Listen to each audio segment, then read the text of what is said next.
consolidation of resources, shrinking profit margins on parts and materials, insurer steering and interference with your business.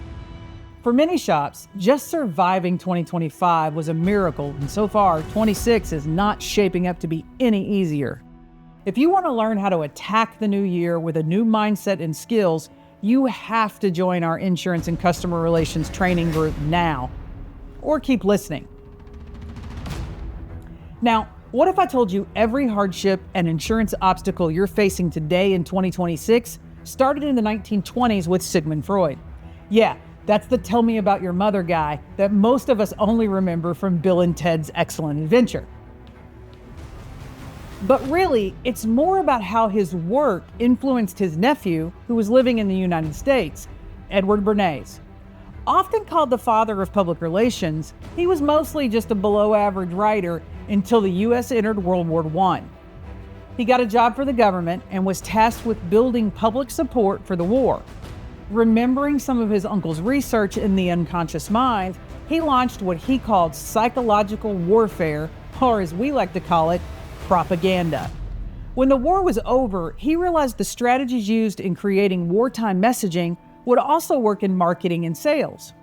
More importantly for us, they would work in insurance claims and Autobody repair.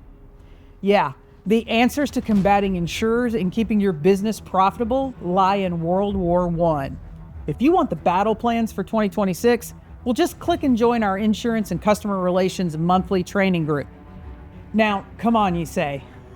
There is no way that insurance companies and Sigmund Freud's nephew teamed up to create today's claims processes, right? Well, all right. It's 1947, and Edward publishes an essay covering his 20 years of taking the psychological principles that he learned from his uncle and applying them to marketing. This paper, The Engineering of Consent, became the foundation that modern claims processes are built on. Well, how do I know? Because I wrote the project summary paper in the early 2000s. From FNOL to DRP adoption, the consumer-guided decision funnels, it's all there. Even how and why complaints and lawsuits will be low in number and can be avoided with legal involvement. Now do I have your attention? I promise you, our insurance customer relations group is where you will need to be for 2026.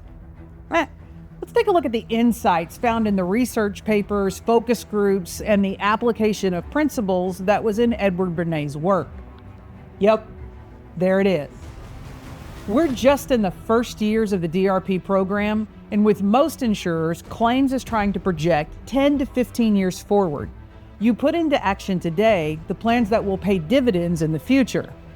Understanding needs to reduce claims force, but still handle a volume of claims was critical to every insurer's survival. But the funny thing about claims, you cannot force people to do much. They need to accept it or consent. But can we engineer or influence that consent? Same for the shop. We can't force people to be our customers. They have to consent or choose us. If you want to be chosen in 2026, you must learn the strategies of consent, and that's what our monthly insurance and customer relations group does. We went deeper into the research, interviews, focus groups, and the data. Why and how do people choose a body shop? How can we influence that decision?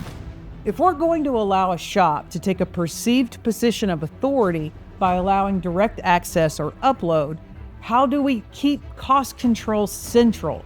Well, let's take a look. Why do you think having an estimate uploaded within 24 hours of the assignment is a DRP requirement?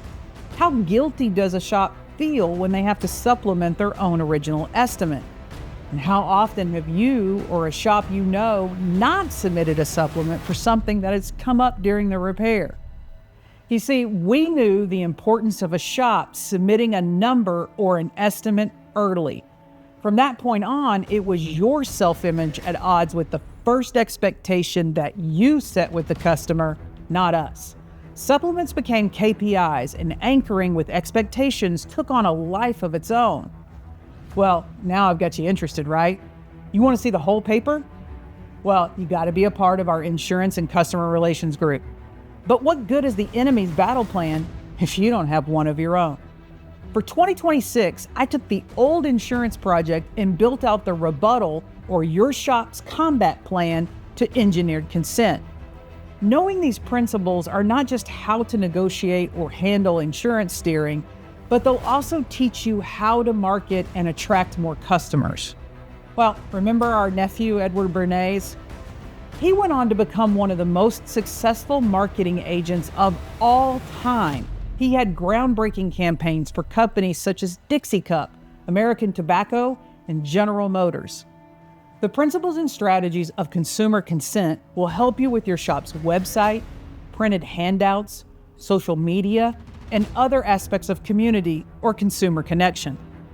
For 2026, I'm bringing out all the insurance research and projects from over my 35-year career and breaking down what insurers have known and how you can use it daily in your shop.